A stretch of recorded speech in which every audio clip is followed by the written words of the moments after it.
Assalamualaikum warahmatullahi wabarakatuh. Perkenalkan, nama saya Iqbal Pertama Muhaddis. Saya akan memenuhi tugas mandiri PP Ekonomi Islam yang berjudul Sejarah Politik Ekonomi Gasankan dan Pembaharuan Ekonomi Alauddin Khalji.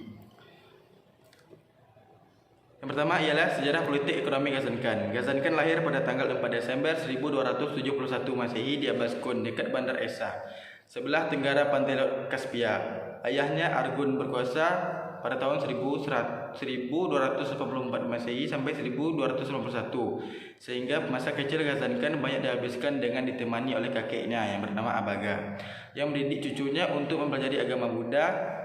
Gasankan hidup dalam lingkungan religius agama Buddha yang taat. Kakeknya yang mengabdikan diri untuk pengajaran biksu mempercayakan cucunya kepada satu atau dua guru atau ketua biksu dan meminta mereka untuk mengajari dan membimbingnya guna menerima doktrin-doktrin agama Buddha.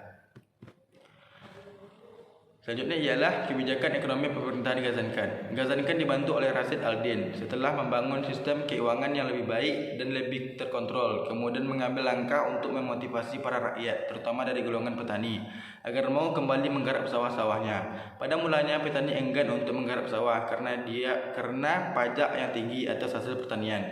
Kemudian dalam rangka memberikan motivasi pada para petani, Gasankan mengambil kebijakan dengan mengurangi pajak bagi hasil pertanian hingga seminimal mungkin, bahkan memberikan bantuan bibit secara cuma-cuma kepada mereka.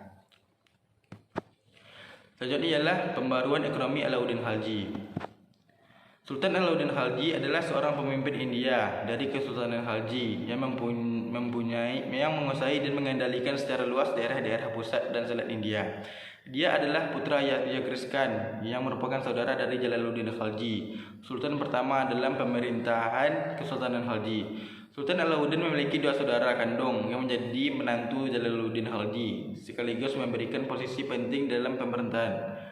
Alauddin seorang pemimpin sekaligus panglima yang hebat yang mampu mengalahkan setiap serangan yang dilakukan oleh pasukan Mongol. Pada tahun 1299 Mongol menyerang Delhi dan hendak menguasainya, tetapi Alauddin mampu mengalahkan mereka. Pada tahun 1307 Mongol kembali menyerang Delhi lagi, tapi Alauddin mengalahkan mereka dan menimbulkan kerugian yang besar dari pihak musuh, dan Mongol tidak pernah lagi menyerang Delhi. Selanjutnya ialah kebijakan ekonomi sistem pengendalian harga atau sistem kontrol polisi. Yang pertama ialah menetapkan harga kebutuhan bahan pokok dan kebutuhan lainnya dalam harga yang sangat murah. Selanjutnya, yang kedua, menunjukkan kabul ulukan untuk memantau pasar. Yang ketiga, membangun lumbung gandum. Yang keempat, membuat petugas pengangkut. Selanjutnya ialah dinasti Ilkhan. Dinasti Ilkhan merupakan bagian dari kekaisaran Mongol. Dinasti ini didirikan pada abad ke-13 yang berbasis di Iran dan sekitarnya, seperti Azerbaijan bagian tengah dan timur Turki. Pada awalnya kerajaan ini menjadi wilayah kekuasaan Genghis Khan. Dengan perpecahan kekaisaran Mongol setelah tahun 1259 Masehi, wilayah itu berdiri sendiri menjadi Ilkhan yang terpisah secara fungsional. Dinasti ini kemudian berkembang ke wilayah-wilayah yang saat ini terdiri dari sebagian besar Irak, Iran, Armenia, Azerbaijan, Georgia, Turkmenistan, Turki, Afghanistan Barat, dan tepi barat laut dari anak benua India. Selanjutnya ialah Kesultanan Delhi dan dinasti Khalji. Kesultanan Delhi. Kesultanan Delhi adalah sebuah kesultanan muslim yang berbasis di Delhi yang membentang sebagian besar anak benua India selama 320 tahun.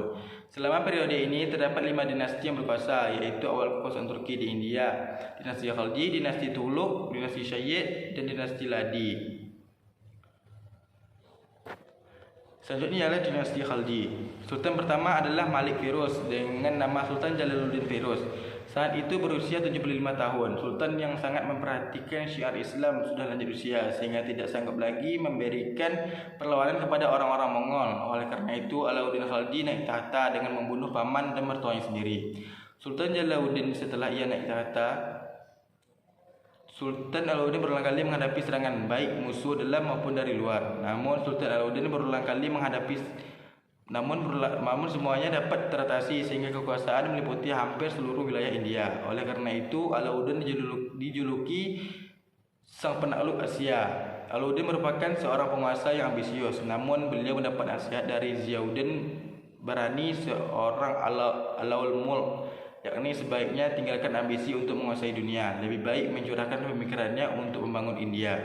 Setelah ambisinya dilepas, Alauddin mulai berpikir tentang negara. Oleh karena itu, ia mulai memperbaharui kekuatan militernya. Demikianlah presentasi dari saya. Assalamualaikum warahmatullahi wabarakatuh.